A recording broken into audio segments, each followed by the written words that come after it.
Welcome back to the morning show here on Arise News. The Central Bank of Nigeria, under the direction of Godwin Emefiele, has for some time been waging a low-grade war with those who, in the estimation of the Apex Bank, have been sabotaging the financial system in Nigeria. That war is now being scaled up to deal with the menace of bank loan defaulters. Additionally, the Central Bank has decided to expand the list of those who cannot access foreign exchange from the capital market. For a conversation around all of this, including federal government's policies to lift millions of Nigerians out of poverty and other issues of national interest, of course, we are now being joined by Dr. Obadiah Mailafia, a development economist and former Deputy-Governor of the Central Bank of Nigeria. Dr. Mailafia is also a former official of the African Development Bank, as well as a politician. He was the presidential candidate of the African Democratic Congress during the last Nigerian general election. On that last call, Dr. Mailafia will be sharing his thoughts on the long-standing socio-political frictions in the southern Kaduna area of Kaduna State, Nigeria, where he hails from. Dr. Mailafia, welcome to the morning show. Good morning, Ruben. Good morning. Good morning to our dear colleagues over there. Good morning. It's a pleasure to be here. Thank you for welcoming me. Thank you. Thank you. Thank you. Now, quickly, before we talk economics and government policies, let's go back to the presidential election in Nigeria in February, March. You were presidential candidate of the African Democratic Congress, and you had great hopes. You believed you will win. You argued that Nigeria needs new ideas and all of that, but that didn't happen. President Muhammadu Buhari was re-elected by Nigerians. What are the lessons that you learned during that process? Were you discouraged? Were you disappointed? And what did you observe generally?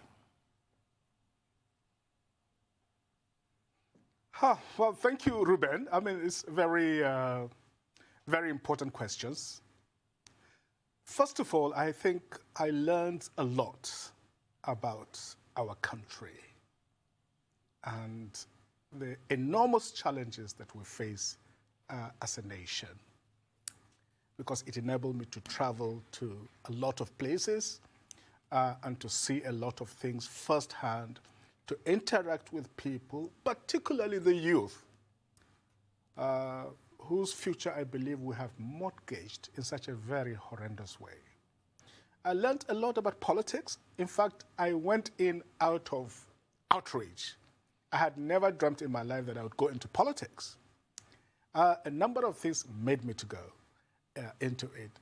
The outrage of seeing how gross incompetence is at the helm of affairs, where people who have something to offer, and that has been a trend right from the 60s, that the most brilliant people, I'm not claiming to be one of them, but at least the most brilliant people, from Achebe to Shoyinka and all those people, shied away from politics, and they left the terrain for people who had sharp elbows, who can elbow everybody around, bulldoze their way, and so on.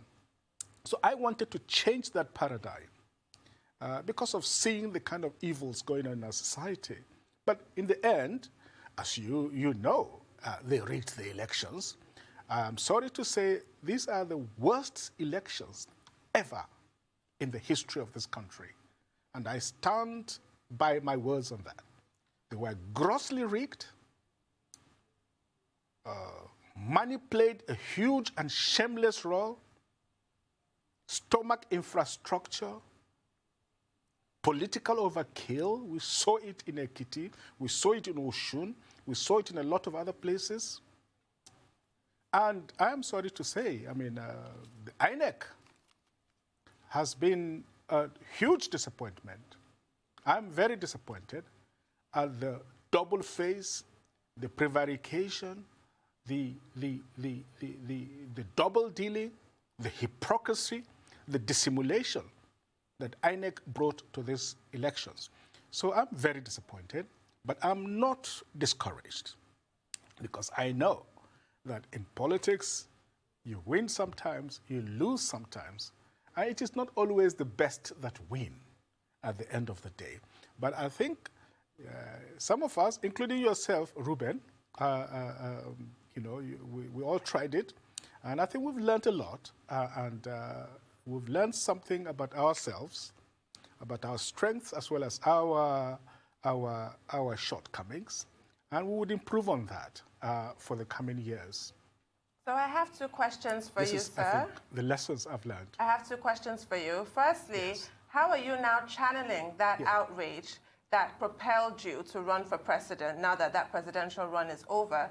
And secondly, you've been quite vocal just now about INEC. You've also expressed reservations with regards to the Central Bank of Nigeria, where you served as a former deputy governor. You have said that you expressed reservations about the fact that the CBN governor is implementing the president's directive with regards to stopping forex provision for food importers. What would you have done if you were in Godwin Emefiele's shoes?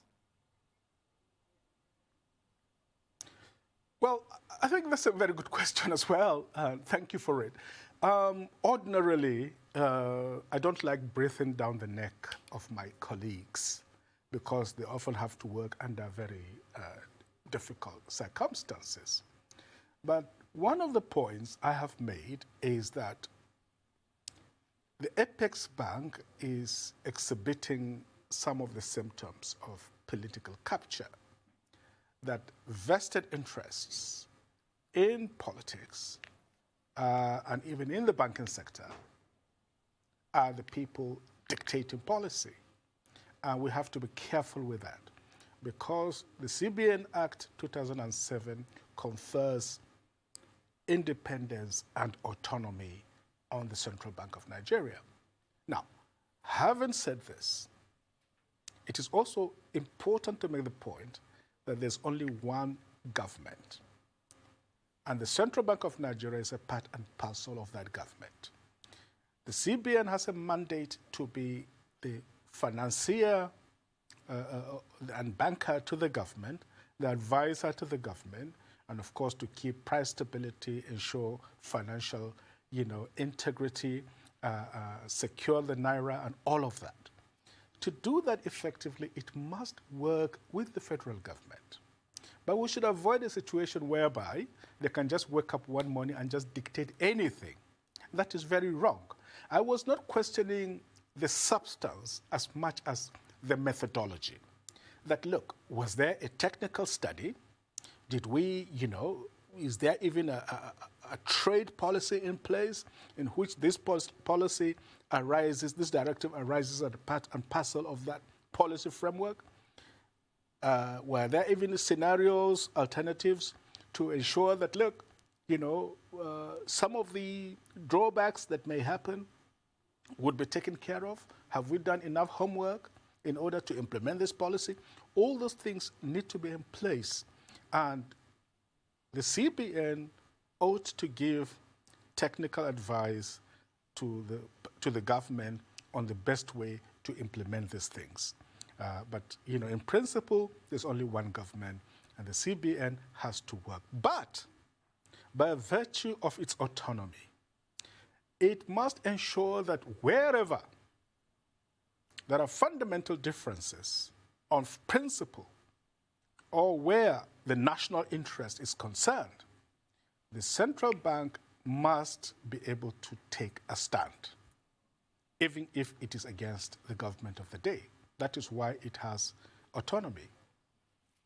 Thank you very much, Doctor. I'd like to take you back to Tundun's first question about how you're now channeling that outrage. And then at the same time, I'd like you to also comment on the president of the CBN's 5-year roadmap. What are your thoughts on this roadmap? Do you think it also has a lot of political influence, or do you think it's based off the autonomy of the CBN? I'd like to hear your thoughts. Well, on the CBN, I welcome this because actually, to the best of my knowledge, and the bank will soon be 60 years of age, there has never really been a strategic plan. So I hope this is not just a roadmap, but that it is a strategic plan that aims to reposition the Apex Bank as a world center of excellence on monetary policy and on central banking in general. will need it to be a veritable institution, national institution, anchored on merit and excellence. So I welcome the roadmap, but, you know, roadmaps are one thing. The framework for their implementation is quite another. We've seen FSS 2020 that aimed by 2020 to position Nigeria as the financial center of the African continent. You would agree with me that we're absolutely nowhere as far as the FSS 2020 program is concerned, and that was initiated almost 10 years ago. So it's an example of where you can have roadmaps, but without the requisite framework for implementation, it is just a mere wish list.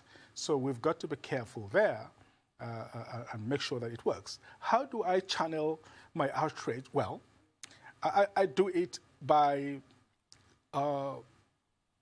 writing.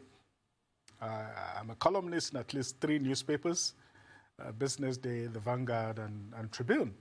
So I try to do some writing and imitating great writers like my friend Ruben Abati here. You know, when I started writing, people complimented me by saying, wow, you look like the next Ruben Abati. And I consider that a great compliment. And anyway, so I try to write. I also try to engage with civil society, with the youths. I travel a lot around the country. I give talks. I give lectures in universities and those kind of things. And I try to work with cultural groups like the Middle Belt, like Afenifere of Yoruba land, like Pandef of the Niger Delta, and Ohanese, Ndigbo, and so on and so forth. So I try to, you know, channel my energies. And of course, you know, one has to make ends meet. I do some consulting within and outside the country as well to keep body and soul together. And I'm a writer. I write. I have a couple of books to be published soon. So these are the things that I try to do to contribute. Dr. Mailafia, well, let me first thank you. In a small way. Dr. Mailafia, let me thank you for your kind words earlier on. But we'll need to take a short break now. When we return, we'll continue with this conversation. Welcome back to the morning show here on the Arise News channel. Still with us in our Abuja studio is Dr. Obadiah Mailafia, a development economist and former Deputy-Governor of the Central Bank of Nigeria, and of course, presidential candidate of the African Democratic Congress during the last general election in Nigeria. Now, Dr. Mailafia, I heard you know, what you have said about the independence of the CBN and also the 5-year plan by the current CBN Governor, Godwin Emefiele. But let's look at some of the policies under this government with regard to one, foreign exchange management framework and the establishment of multiple windows. That's one. 2, the decision of the federal government to ask the federal government, the CBN, to place a ban on access to forex for food imports, now as policy, not in terms of the independence of the CBN.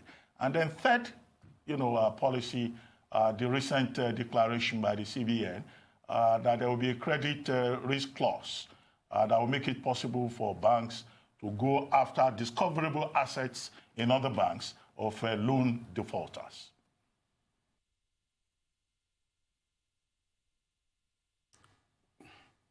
Well, the policy on rationing foreign exchange is not necessarily a bad one. I mean, no one will disagree that food security is a good thing, and we should encourage it by stimulating domestic production rather than encouraging massive importation. So in principle, there's nothing wrong with it. The problem is really the approach to it and the way economic policy is framed generally. We seem to act on whims rather than coherent policy analytics. That is my worry. Otherwise, there's nothing really wrong with the policy inherently. But the approach, I mean, have we put things in place in order to mitigate the negative fallouts from that decision? And what are the likely consequences? Do we know what they are, and so on and so forth? How are we taking care of some of these issues? So I would like to see policy designed within a coherent strategic framework.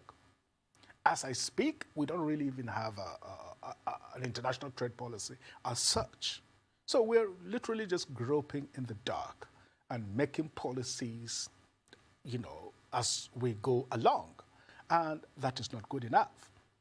The CBN has the potential to serve as a very strong economic advisor to the government. We need to do a lot of those technical background studies such that when such policies are being enunciated, we already are taking care of the negative fallouts and mitigating the negative consequences of such policies. So this is really my take on it. But, it's something it's already given us a directive, and it's going to be implemented. Let's take care of the negative fallouts. Let's put in place the infrastructural and institutional support services that will enhance local production. So this is really what I have to say. On multiple exchange rates, I would like to express, with all respect, my strongest reservations. I think it is bad policy. I think that it is a breeding ground for corruption and rent-seeking behavior, and the CBN should take bold steps to unify the exchange rate. Let there be a law of one price. We achieved it in the past, and it can be achieved again. I suspect that the vested interests that have captured some aspects of our national institutions deliberately want to keep these various exchange rate windows to create a room for rent-seeking behavior. So if I know you and you know me, there's a favorable exchange rate for you. If I don't know you, you don't know me, there's an unfavorable exchange rate for you. That is not good enough. I thought we had gone past that stage, and it is ridiculously silly that we're coming back to that. And there's anecdotal evidence of massive favoritism and corruption as a result of that by politically exposed people who have literally captured the foreign exchange market and are using it and exploiting it for their own very selfish purposes. It must be stopped, and the central bank must take bold steps to create one exchange rate for this country. It makes for transparency, it makes for predictability, and it stops corruption in at least the foreign exchange market. So what was the third question? The third one was about the financial stability measure proposed to address, the problem with the loan defaulters. Oh, yes, on debts. Yes. Yes. Now, I don't know what to start on this one. We should stop criminalizing debtors. When you incur a loan and you can't pay, that doesn't make you a criminal, unless, of course, somebody fudged the the facts and the background about themselves while negotiating the loan. That's a separate matter. But we should stop criminalizing people who are unable to pay back their debts. The law provides for a framework by which such issues can be dealt with. Secondly, I think BOFIA is very clear. It protects, the rights of customers to their privacy, unless, of course, in cases of the national interest where there is evidence of gross, corruption, such as, money laundering, drug-related money, and the rest of it, in which the federal government can literally impound those assets in banks. But, based on that, apart from that, I don't think that, we have a right to make a run on other people's deposits in other banks. A loan is a contract between a lender and a creditor in a specific institution.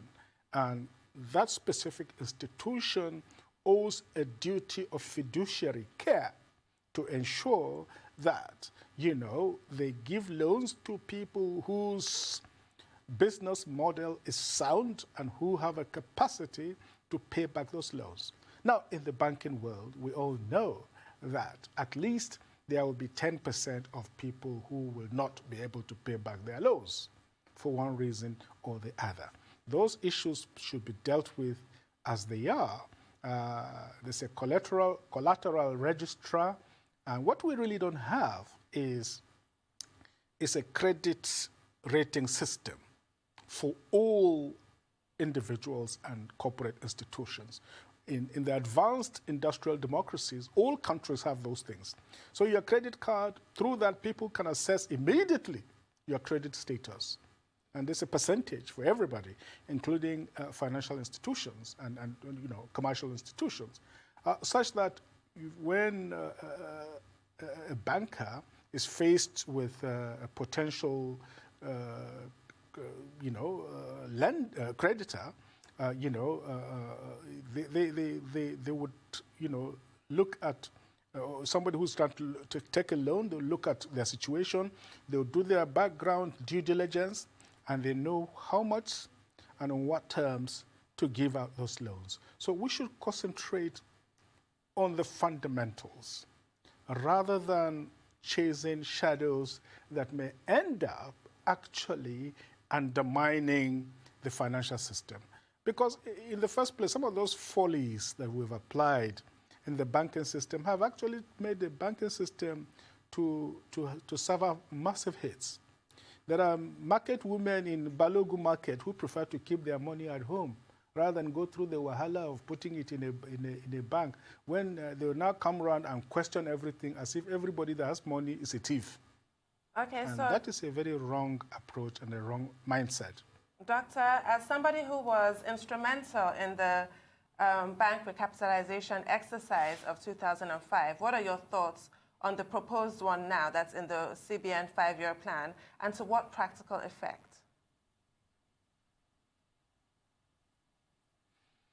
Well, we just need to take a short break. Doctor, can you hold that thought? We need to take a short break, and we'll take your answer when we come back. Stay with us. Okay. Welcome back to the morning show here on Arise News. We're still with Dr. Obadiah Mailafia, a development economist and former Deputy Governor of the Central Bank of Nigeria. And Dr. Mailafia is also a former official of the African Development Bank, as well as a presidential candidate at the last elections. Welcome back, Doctor. I was going to take your thoughts on the proposed bank recapitalization from your vantage point as somebody who was instrumental in the exercise that was conducted in 2005.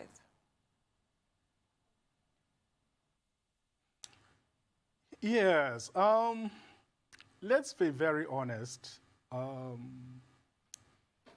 The bad debts of some of the banks are rising considerably, even though much better than about 3 years ago, but we're still not out of the woods. At least 4 or 5 banks, and I won't mention names, but at least 4 or 5 are experiencing some level of issues with their bad loans, which should make us more vigilant. So I think that recapitalization is necessary, not only on account of some of the local difficulties that the banks have faced, but also because of the creeping devaluation of the Naira, and the fact that several of these banks had been exposed to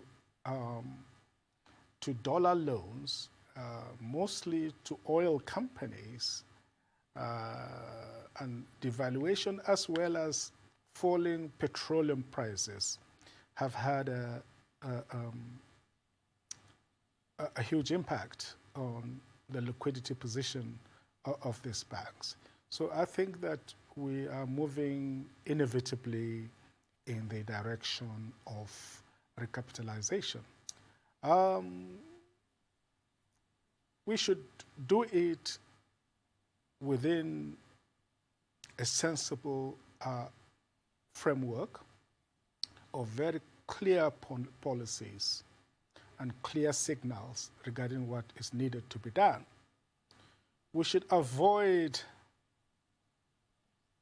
political capture by all sorts of vested interests, both in the banking sector and in politics with regard to that process. That is the biggest danger that we face, that because of this vested interests, the approach might not be implemented with the necessary transparency and objectivity and professionalism that we would like to see. We should also actively encourage, through moral suasion, that some of these banks should consider mergers, should consider acquisitions, and look at all possibilities and open the window for external investors. I don't know why we are still very reluctant to bring in some of the biggest global players in the bank industry, Citibank, Citigroup,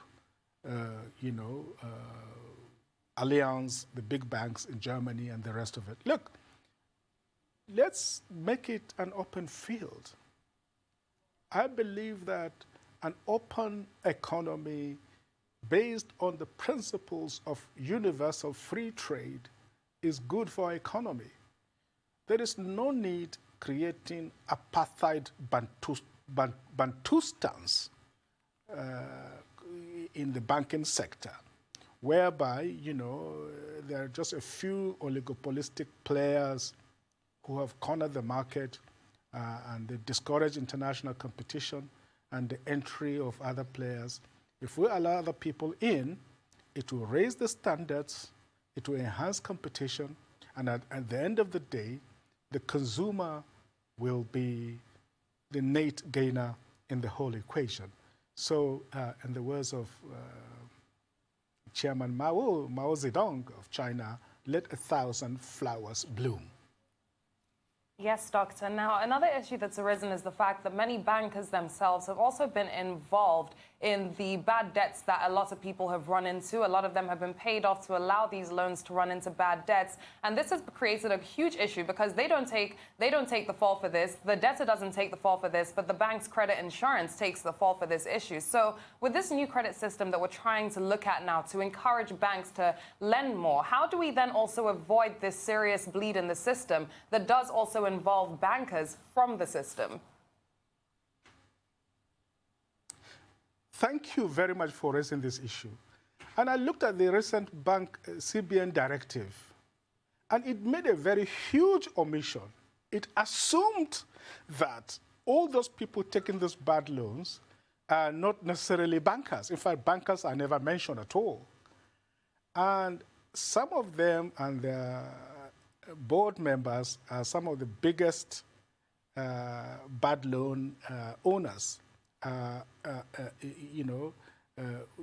have taken loans with no intention of paying back. And I can tell you, it has been a den of iniquity.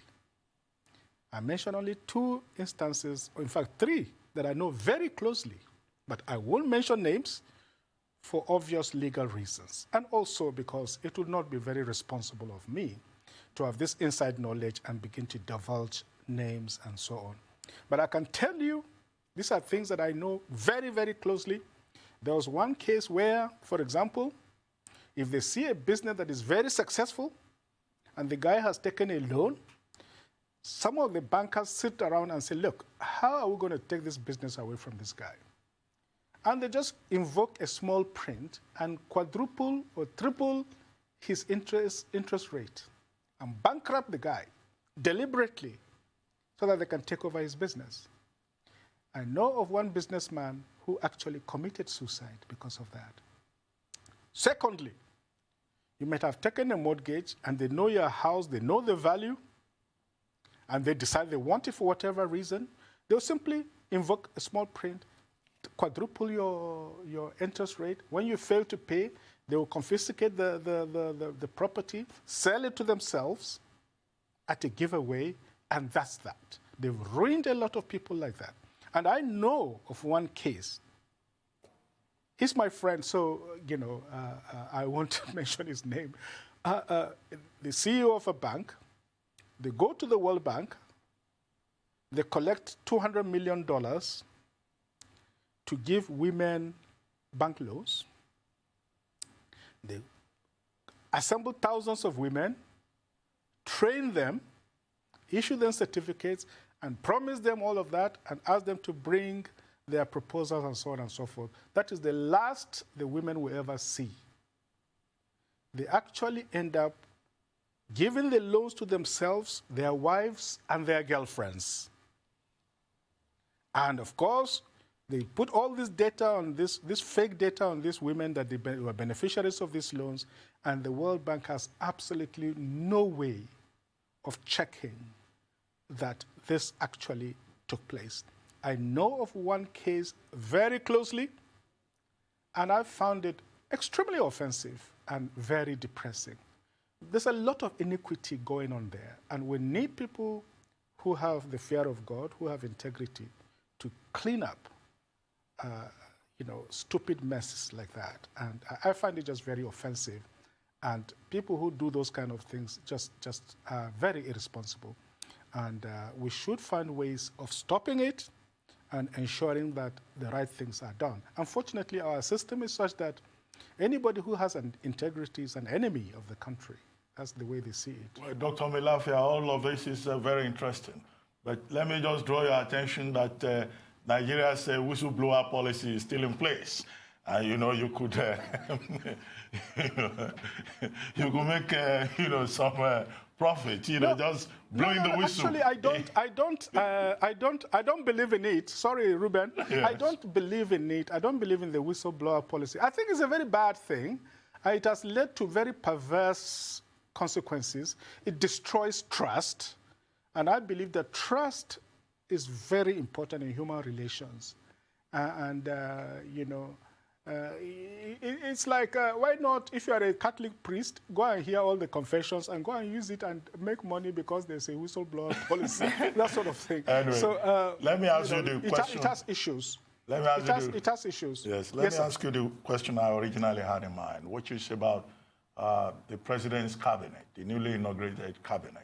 What do you make of that cabinet, particularly with regard to the team on the fiscal side that will seem to have emerged now? One of the major problems we've had is the misalignment between monetary and fiscal policy. What are your expectations? What do you think should be the way forward in terms of how, the teams on both sides, the monetary policy team and the fiscal policy team, how they coordinate and align their policy properly?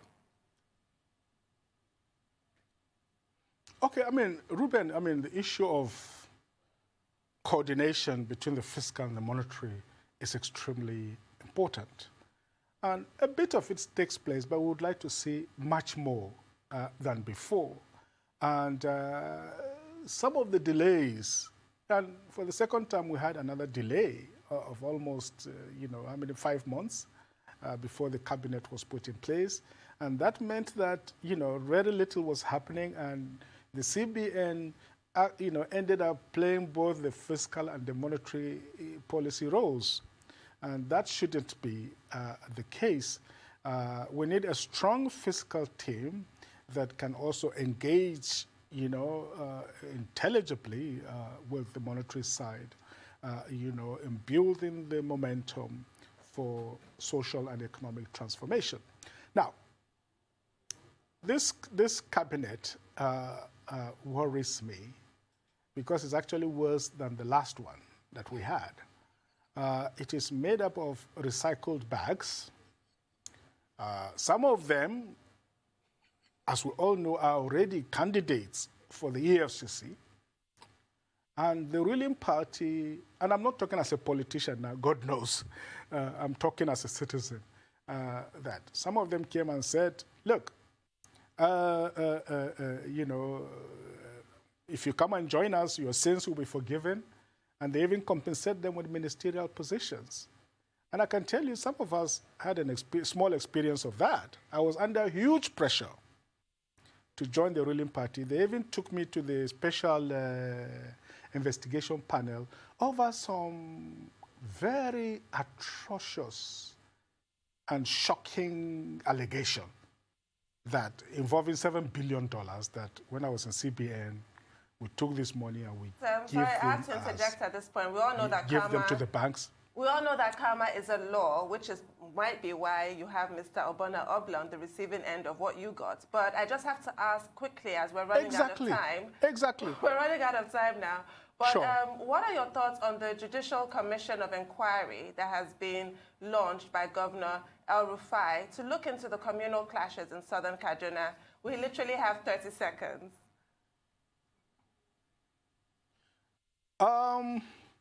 I'm sorry, Marlon Nasser used to be a friend of mine, but I'm highly disappointed with him. He is very childish, very immature, and lacks political intelligence. Such people are very dangerous for our country. He has destroyed our state. He has alienated people, and he has created very massive divisions within the people of Kaduna State. And the people of Adara, the people of southern Kaduna, have been turned into victims of apartheid in their own fatherland, and that is regrettable. Well, on that note, we will have to thank you very much for coming to the morning show. Thank you very much, Dr. Obadiah Mailafia.